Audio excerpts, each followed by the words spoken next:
Assalamualaikum dan salam sejahtera cikgu-cikgu.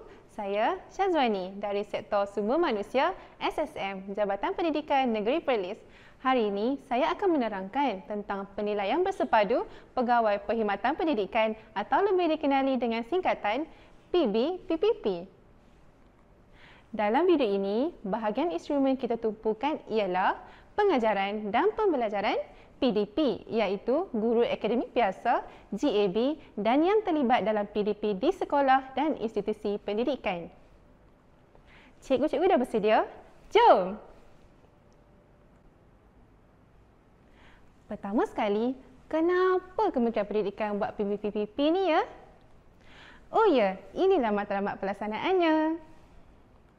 Yang pertama, meningkatkan kecekapan dan komitmen bagi melahirkan Pegawai Perkhidmatan Pendidikan PPP yang berprestasi tinggi. Yang kedua, penilaian menyeluruh yang menggabung jalinkan kompetensi dan potensi serta keberhasilan PPP.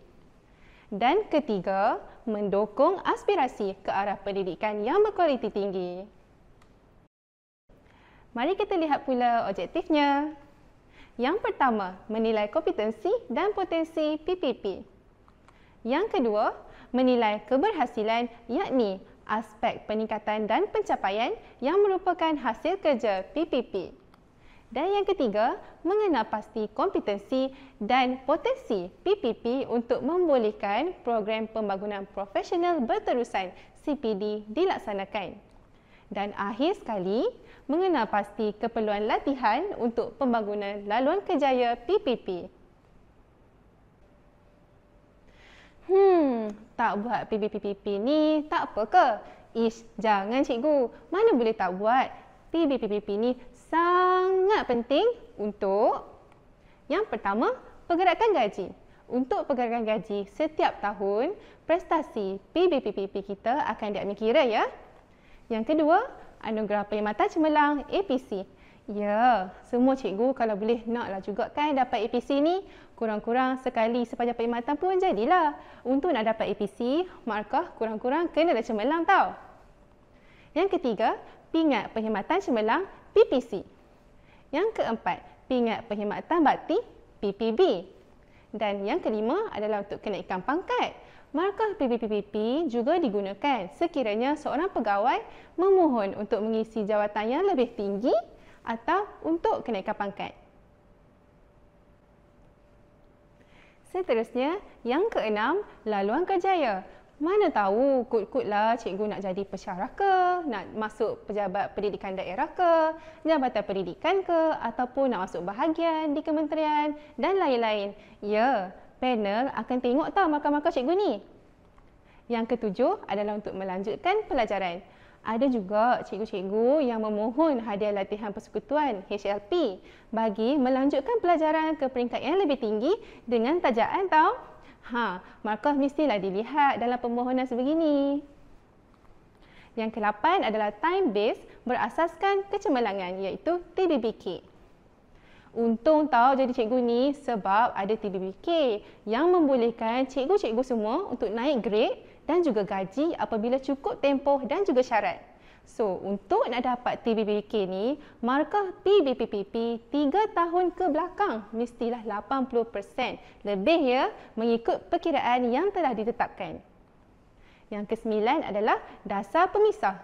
Kita kalau kerja ni janganlah termasuk dalam dasar pemisah ni ya. Kalau boleh, markah jangan pun kurang daripada 60%. Mintalah simpang perkara-perkara macam ni. Dan akhir sekali, yang ke-10, ia menjalankan peranan lain yang menggantikan LMPT. Cikgu tahu tak berapa markah yang dikatakan cemerlang, tinggi, sederhana dan rendah ni? Kita mula dengan rendah dahulu ya. Markah 0 hingga 59.99% dikira sebagai rendah. Janganlah dapat markah macam ni tau. Nanti masuk exit polisi pula. 60 hingga 79.99% pula disebut sebagai sederhana. Kalau dapat 80 hingga 89.99% kira tinggi tau cikgu. Jadi, cemerlang pula berapa cikgu? Ya, mestilah 90 hingga 100%. Tahniah cikgu kerana sentiasa mengekalkan prestasi cemerlang macam ni. Okey, harap-harap cikgu dah faham ya dengan markah-markah ni.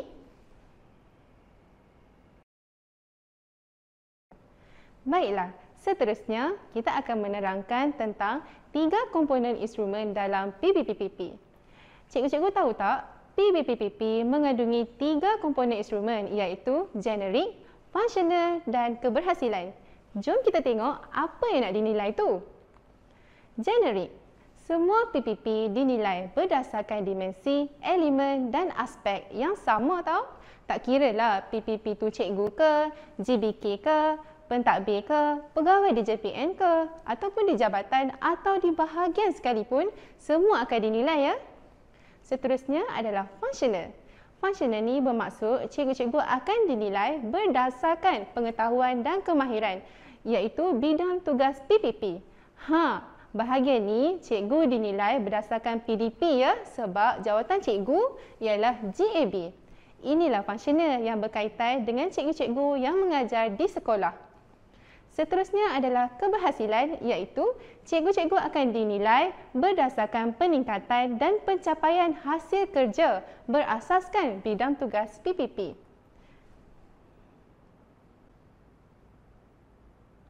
Okey cikgu-cikgu, mari kita lihat apa yang dinilai di bahagian generik ni ya. Ada 3 dimensi di bahagian generik ni. Dimensi yang pertama ialah profesional yang membawa kepada 30% markah. Item pertama ialah E1, nilai profesional 6%, yang menilai amalan profesional dan hubungan dengan pelanggan. Yang kedua ialah E2, iaitu sahsiah 4%. PYD akan dinilai berdasarkan kepada mengutamakan pencapaian, kepatasan bertindak, kematangan emosi dan keyakinan diri, budaya kerja sepasukan dan berfokuskan pelanggan. Yang ketiga ialah E3, potensi, iaitu 4% PYD. Aspek yang dilihat ialah kepimpinan berwawasan dan membuat keputusan, penyesuaian perubahan, keinginan menimba pengetahuan serta pemikiran kreatif dan inovatif. Keempat pula ialah E4, iaitu keilmuan dan pengetahuan 4%.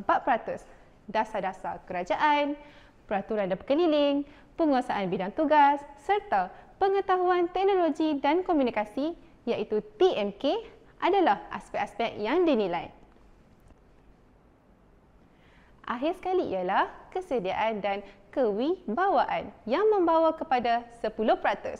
Ia melibatkan kesediaan cikgu-cikgu dalam menjalankan arahan dan tugas-tugas lain dan juga keupayaan untuk cikgu-cikgu melaksanakan bimbingan pementoran. Tapi aspek ni tak terpakai ya untuk PPP yang berkhidmat kurang daripada 5 tahun pada tahun penilaian.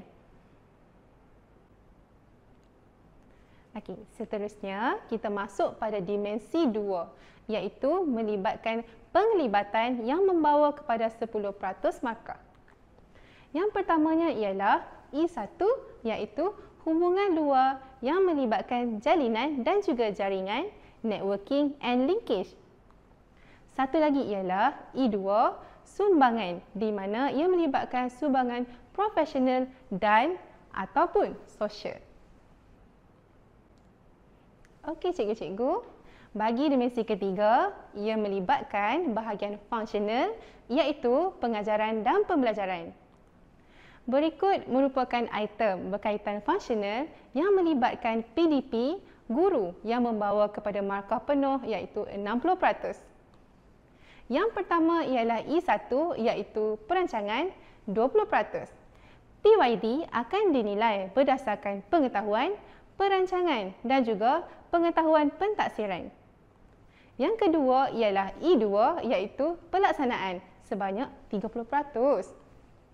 Ia terdiri daripada penyampaian, penggunaan sumber pendidikan, kemahiran komunikasi, teknik penyoalan serta penglibatan dan penguasaan pembelajaran murid.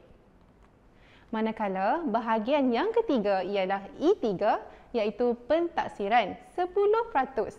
Yang berkaitan dengan penilaian prestasi murid. Okey, baiklah cikgu-cikgu. Bagi setiap rubrik penilaian, skala Likert yang ditetapkan ialah 1 hingga 5. Skor 1, lemah, iaitu prestasi yang tidak mencapai sasaran, tiada kemahiran dan juga tidak dapat melaksanakan tugas. Skor 2, iaitu memuaskan, prestasi yang kurang mencapai tahap yang disasarkan dan melibatkan kemahiran yang rendah. Skor 3, sederhana, prestasi yang hampir baik, berpuas hati dan mencapai dalam beberapa kemahiran dan juga memadai. Skor 4, iaitu prestasi yang memenuhi dan mencapai sasaran, boleh diguna pakai dalam konteks itu sahaja. Dan yang kelima, cemerlang, iaitu prestasi yang sentiasa tinggi, melebihi daripada sasaran, boleh diguna pakai dan dikembangkan dalam konteks lain seperti extrapolation ataupun extraordinary. Pastikan kita mendapat skor sekurang-kurangnya 4 atau 5 ya cikgu.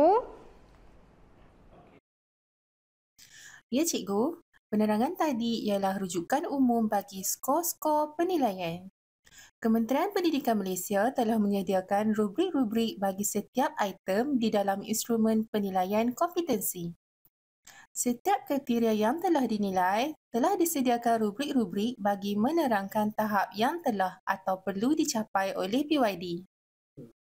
PP dan PYD boleh merujuk rubrik-rubrik yang berkaitan semasa bimbingan dan penilaian. Seterusnya, mari kita lihat komponen terakhir iaitu keberhasilan. Keberhasilan iaitu penilaian kepada PYD berdasarkan kepada hasil kerja utama yang memberi impak kepada klien yang melibatkan outcome dan juga output berasaskan konsep tugas dan tempat bertugas. Asas penilaian pula akan diukur berdasarkan asas penilaian iaitu peningkatan dan pencapaian. Penilaian secara profesional dengan mempertimbangkan 3 perkara berikut semasa memberi markah iaitu yang pertama, usaha dan atau inisiatif dalam meningkatkan dan mencapai keberhasilan. Yang kedua adalah kesungguhan dan atau berusaha dengan penuh minat, tekun dan seikhlas hati. Dan yang ketiga adalah keberkesanan tugas dan hasil kerja yang memberi impak kepada klien dan organisasi. Bagaimana kita nak buat penetapan sasaran keberhasilan ni cikgu? Baiklah, yang pertama, PYD mestilah menetapkan sasaran keberhasilan sesuai dengan skop tugas dan juga tempat bertugas masing-masing, merujuk kepada senarai tugas serta selaras dengan matlamat organisasi. Yang kedua ialah bilangan bidang tugas dan sasaran keberhasilan serta nilai ukuran hendaklah sesuai mengikut kemampuan dan kebolehcapaian. Yang ketiga, penyataan sasaran keberhasilan iaitu hasil kerja utama PYD yang boleh diukur dan memberi impak kepada klien dan organisasi. Dan yang keempat adalah penulisan penyataan sasaran keberhasilan tidak melibatkan kerja rutin yang berbentuk proses tanpa ada keberhasilan. Seterusnya, setiap PYD mesti menetapkan minimum 5 dan dicadangkan sasaran maksimum sebanyak 20 sasaran. Dari segi penilaian pula, jika seseorang PYD diarahkan berpindah atau tak dapat nak mencapai sasaran disebabkan faktor-faktor luar jangka dan penilaian masih dilaksanakan di organisasi asal, maka penetapan sasaran perlulah diselaraskan. PYD boleh memohon untuk pindah, gugur dan tambah sasaran sekiranya perlu. Sekiranya tidak perlu, sasaran boleh je terus kekal. Benda boleh pindah, cikgu. Baiklah cikgu-cikgu, bagaimana kaedah penulisan sasaran keberhasilan ni? Ada 4 perkara yang perlu dipertimbangkan iaitu A. Kata kerja. menggunakan perkataan yang bersifat hasil daripada perbuatan maupun amalan seperti memastikan, mencapai, mengurangkan, meningkatkan, menyelesaikan dan seumpamanya. Seterusnya, B iaitu penyataan ukuran. Nilai yang digunakan untuk mengukur sasaran keberhasilan seperti kuantiti, kualiti, kos dan juga masa. Seterusnya adalah C iaitu tujuan sasaran. Ini bagi memperlihatkan hasrat dan juga matlamat dan juga penerangan bagi hasil kerja. Dan yang terakhir ialah D, peringkat sasaran iaitu tahap dan peringkat penglibatan yang akan dicapai. Ini sekiranya ada ya. Mari kita lihat contoh penulisan sasaran keberhasilan. Memastikan 10 orang murid mewakili sekolah dalam aktiviti kokurikulum ke peringkat daerah. Macam tu cikgu. Peringatan ya, penulisan sasaran keberhasilan ni yang dihasilkan tidak sesuai haruslah dielakkan. Seperti tiada penyataan yang boleh diukur. Kerja rutin berbentuk proses, tidak memberi impak kepada klien dan organisasi serta hasil kerja utama. Tempoh penilaian. Penilaian PBPPP ni dilaksanakan secara berterusan dan tempoh 1 tahun penilaian. Ia memang ada skor dikunci masuk sebanyak 2 kali iaitu semasa penilaian pertama pada pertengahan tahun dan penilaian kedua pada akhir tahun. Tetapi penilaian tetap dilaksanakan berterusan seperti berbincang, teguran dan lain-lain. PBPPP ni bukan setakat nak bagi markah je cikgu. Penilai-penilai akan membimbing supaya skor cikgu-cikgu semua meningkat sekiranya ianya rendah. Cikgu-cikgu, saya ada sedikit pesanan berkaitan integriti. Cikgu-cikgu tahu kan, KPM tidak pernah menyediakan template pengiraan markah penilaian. Penilaian yang dilaksanakan perlulah dilakukan tanpa dipengaruhi oleh prestasi tahun-tahun sebelumnya ataupun faktor-faktor lain yang boleh dianggap sebagai unsur-unsur pilih kasih ke. Yang ini boleh mencemarkan nilai integriti tau. Pemberian skor antara kedua-dua PP dan PYD juga adalah sulit. Jadi PP1 dan PP2 boleh mengadakan perbincangan berkaitan prestasi PYD, namun tidak boleh berbincang dalam penetapan pemberian skor penilaian. PP juga perlu menjaga kerahsiaan skor PYD ya. Cikgu jangan cerita ke orang tahu markah PYD cikgu. Penilaian dibuat perlulah dengan keyakinan bahawa PYD tersebut adalah aset terpenting yang perlu dan boleh dimajukan dari semasa ke semasa. Penilaian tidak boleh dilaksanakan secara tergesa-gesa ataupun pada saat-saat akhir, cikgu. Baiklah, saya harap cikgu-cikgu semua take note ya, ambil peduli berkenaan pesanan integriti ini. Jaga integriti masing-masing ya. Untuk maklumat lanjut dari semasa ke semasa, bolehlah layari laman web ini.